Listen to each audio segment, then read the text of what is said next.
Welcome to another 21 Hats Dashboard. I'm Lauren Feldman. I'm here with Gene Marks to talk about the stories and issues we think business owners should be following this week. Welcome, Gene. Hey, Lauren. Good to speak with you. Great to have you back. As usual, Gene, you've been writing about issues that matter to business owners. I want to start with a piece you wrote very recently about buy-sell agreements, which I guess are important to most business owners. Unless you own the whole shebang, you probably need to know about a buy-sell agreement. Am I right? Yeah, it's funny. Usually I write, this was for the Inquirer, the Philadelphia Inquirer. I wrote it for it. And usually I try to take like a news story, and then turn that into some type of advice column, like just use it to, launching it some advice. There wasn't really like news about buy-sell agreements because, there's a lot of other interesting things to write about. And yet I had to write about it because I started thinking about succession planning issues. And there's news around, business owners getting older and selling their businesses. Or getting older and trying to sell their businesses and not being able to. Yeah, trying to sell it, right? And having a succession plan and so that's actually going to be a whole other thing I'm going to write about. But the buy-sell agreement became such a big part of that topic, and it is, listen, it's like an estate planning document, a will for your business, I mean, it is, and you said it when you were introducing this, if you've got more than one owner, I mean, if it's really designed for businesses, it's got partners, it's just, everything starts out great and rosy, and then so often things turn to shit. And when people are, when the circumstances change and, for all those kinds of things. So it's really, really important. You talk to any attorney or accountant advising a business owner with more than one partner, and they will say, you've got to have a buy-sell agreement. It's just a roadmap, Lauren, that if something happens with one of the partners, I don't know. They get divorced. They commit a crime. Well, getting divorced is a big one. I mean, that happens fairly regularly. And yeah, and what happens? What, suddenly you're in business with the person's spouse? I mean, say they get sued for some sexual harassment thing, or they just want out. They want to sell their shares, or they die. There's like all these different circumstances where a business can break up. And all you want to do is you want to be like, okay, this thing happened. Let's pull out the buy-sell agreement. It's the playbook. And then here's the steps that we need to take to make sure that everything is kosher and equitable between, me and the other partner or partners. That's all it is. And you just want to think it all out in advance. You don't want to have those discussions when the shit hits the fan. Do you know what I mean? That's why it's so important to have. It's funny. I recently had a conversation on this podcast with two business owners who had really difficult partner situations develop. They were both 50-50 partner deals. And in both cases, it got ugly. It got a little bit nasty. And when I asked them about it, neither of them, they both had partner agreements. Neither one had any idea what was in the agreement. Neither one had looked at it. And I think part of the problem was because it was 50-50. Unbelievable. And they kind of felt like they just had to wing it. Can one of these agreements? Oh, yeah, absolutely. I mean, that's the whole point of the agreement. So even if it's, by all means, if it's a 50-50 relationship, you should have that agreement in place, So it's absolutely something that needs to be thought about in advance. It's just, and it is part of succession planning as well, because succession planning is not just selling your business to somebody else, but it might involve transitioning your business down to your kids. Well, what about your partner and that partner's kids? How does that all figure? And you got to think about these things in advance. My wife told me years ago, never have a partner in your business because we don't trust people. So, Wait, your wife is your partner, right? She is not. No, she is not. Oh, interesting. She is not. So it's my business is 100% owned by me. And, she is, she's on our board as it is. But she doesn't have any equity in the business, but obviously all my assets are her assets. But it's just, if I had partners, it would, it's just something that I would definitely want to have. What do you think of, I think they call it a shotgun clause to resolve a situation where one owner wants out and you have to figure out a sale price. Is that something you're familiar with? I don't know if I've ever heard the term shotgun clause, but like if one owner wants out, that happens all the time. In a buy-sell agreement, it's like, okay, so if you want out, we need to get an independent valuation done. That's all agreed on in advance. You have the valuation done, and you work up a sales price based on that, and the percentage that the owner earns. So it's just, imagine if you never buy sell agreement and some owner's like, I want out and I've been contributing 90% of the value of this business. I demand to be paid for 90% of what this business is worth. Which happens every day. Yeah. So that kind of stuff has to be addressed well in advance. All right. Next topic. You wrote recently as well that business owners should expect to pay more soon in overtime pay because the rules are changing. What's changing? The Department of Labor said earlier this year that it's working on changes to overtime rules. Hasn't been a whole lot of information about it, but just like I told you, God, Lauren, I don't know, about a year ago that worker classification rules were going to change. Yep. And then just a couple of weeks ago, those new rules came out. I'm telling you now that overtime rules are going to be changing next year. The department's working on it. And right now, if you employ somebody that is salaried, not supervising anybody. This is general, definitions. Okay. There's some more specific ones like salespeople and whatever, but just a salaried worker that's not supervising anybody. And if they're making more than about $35,000 a year, you don't have to pay them any overtime. Okay. So they can work 60 hours a week. You don't owe them any overtime. That's being readdressed. Now, the Obama administration tried to up that salary level before, and they failed. They ran out of time. And when the Trump administration took over, they abandoned it. But the Biden administration and the Labor Department under Secretary Walsh, they're going to be bumping it up, that salary level. Now, some people are talking about bumping it up as high as $80,000 a year, which sounds pretty high. I think it's going to be more in the $50,000 to $60,000 range, which basically means that same employee, if they're now making less than, say, $60,000 a year, again, the final number hasn't been determined yet, you're going to have to pay that person overtime. And, for time and a half, for any hour work over 40 hours. And don't even think that you can not do it. The Department of Labor is not going to audit you, but I can assure you that employee will report you to the Department of Labor because people read. And if they know that they're not going to get, overtime, that they're entitled to, that's not the kind of PR that you want to have.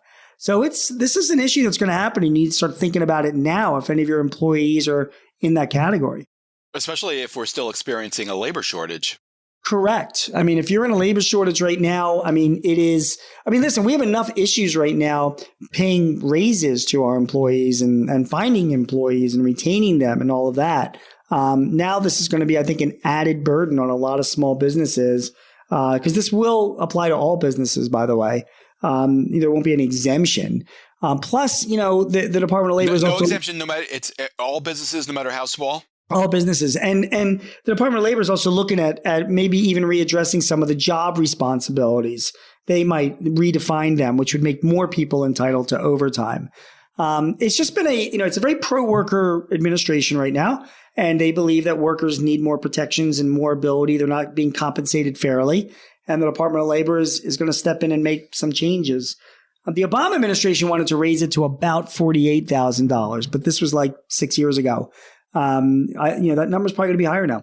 All right. Is there anything you can do to prepare for it?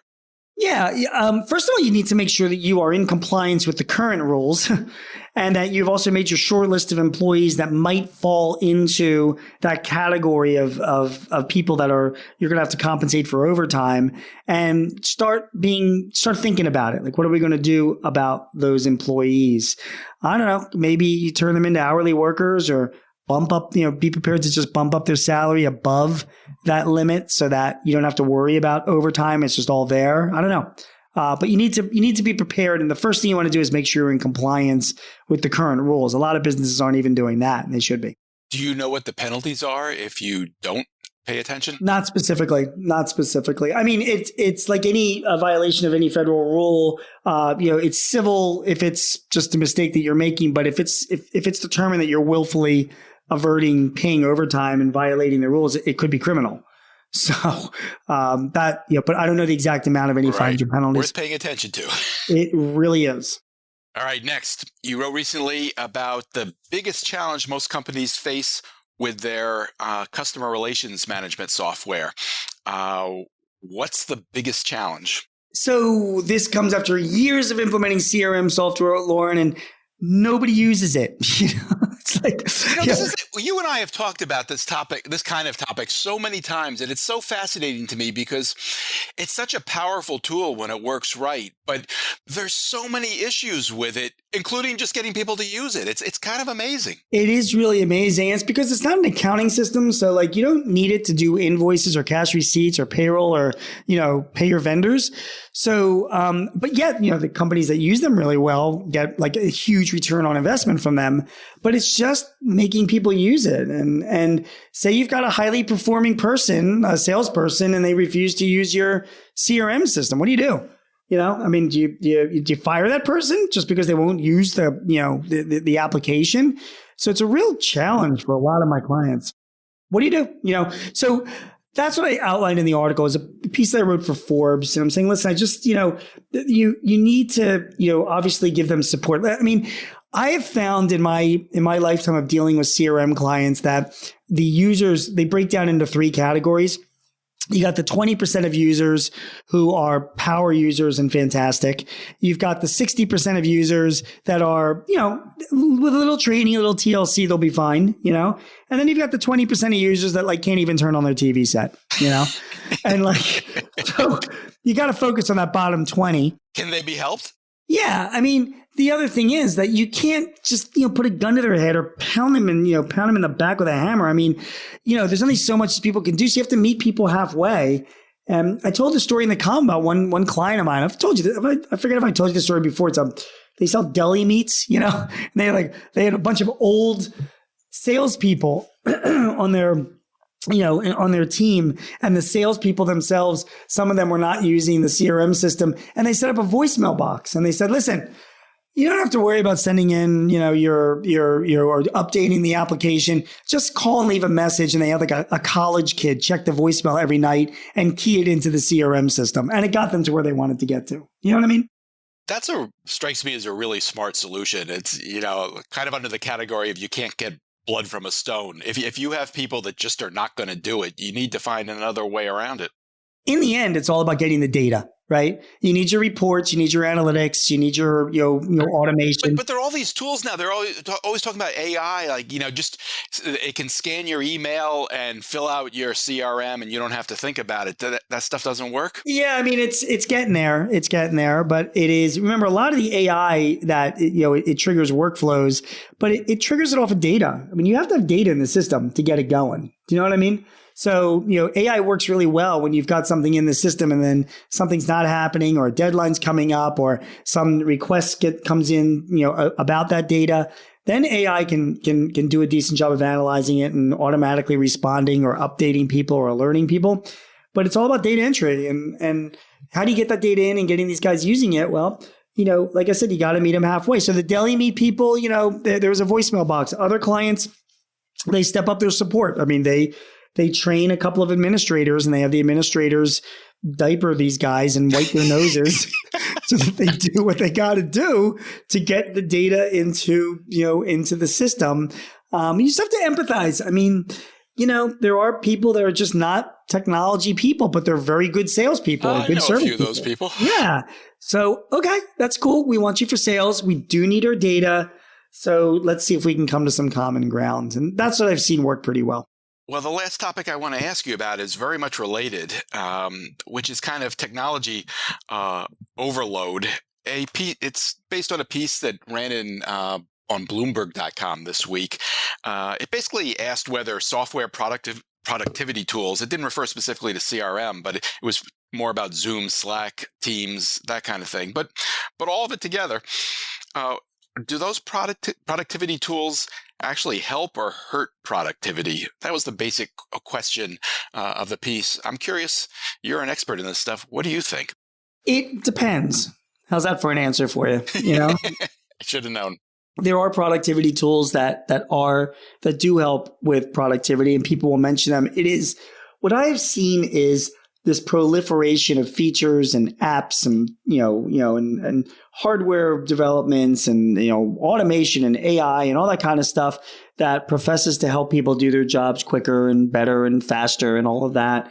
And it just has sporadic results. It really kind of depends on the people. Do you know what I mean? So it is, it's hard to come to say like, yeah, they work and no, they don't work, because they work for some people and they don't work for other people.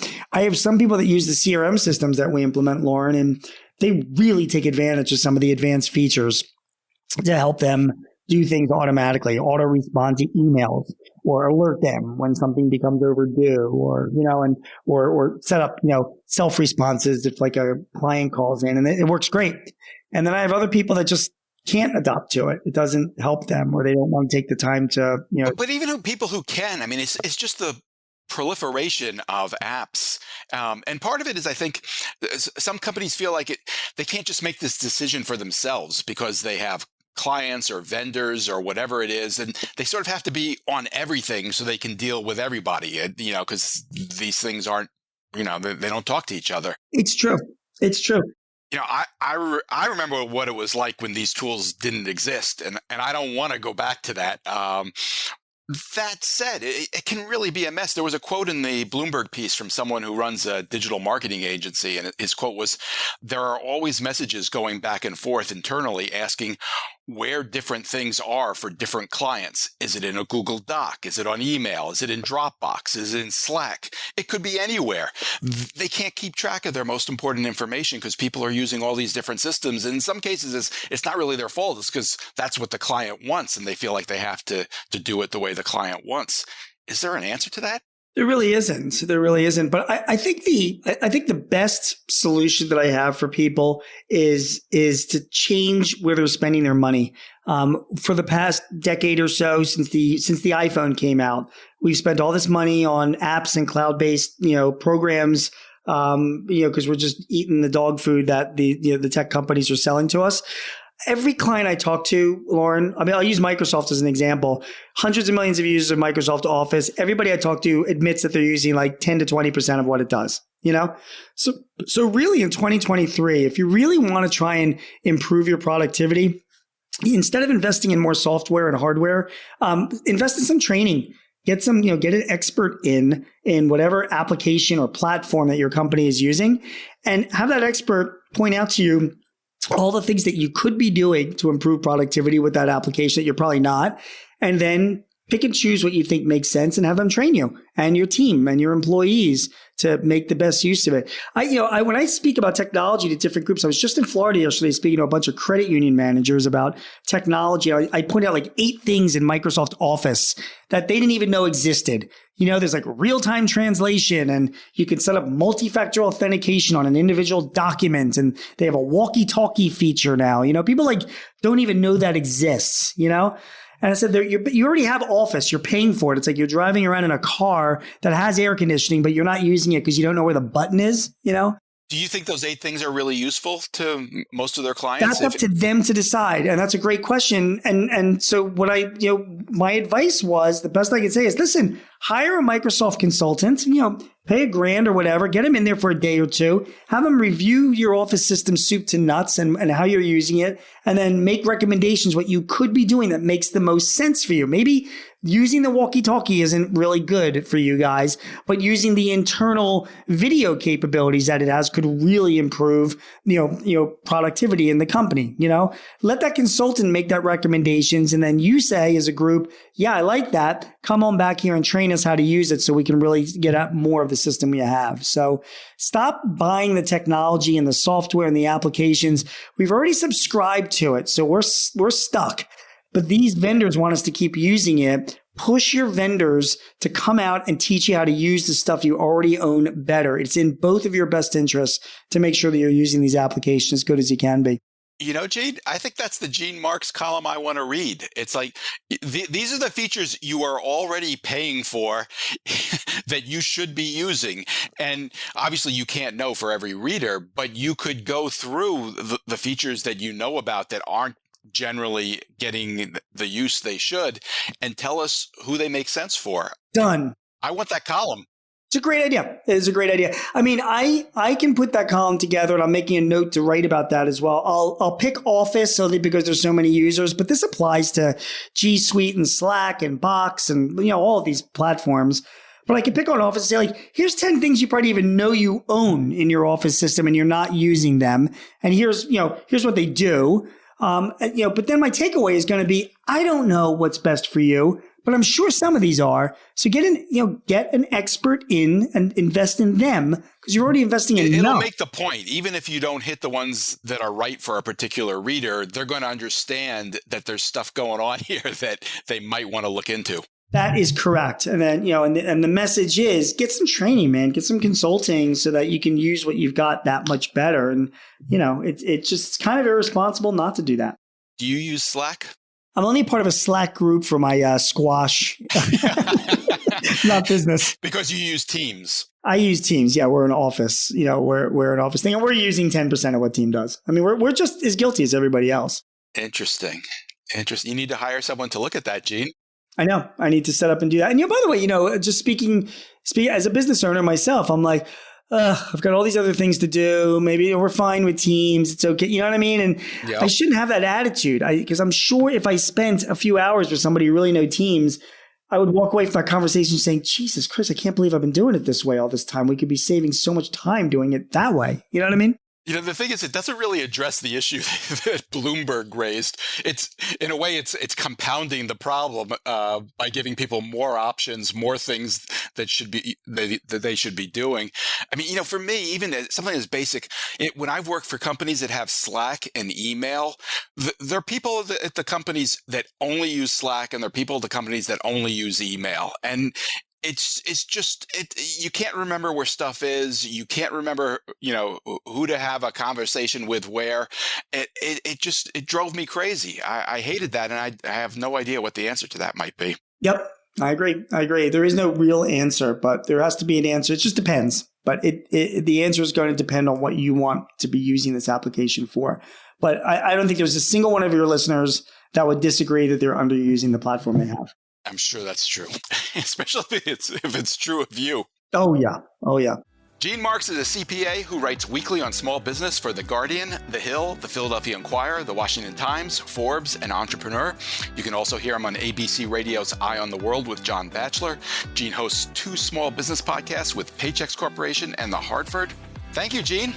Thank you, Lauren. We will see you next week. Always a pleasure. Have a great week, everyone.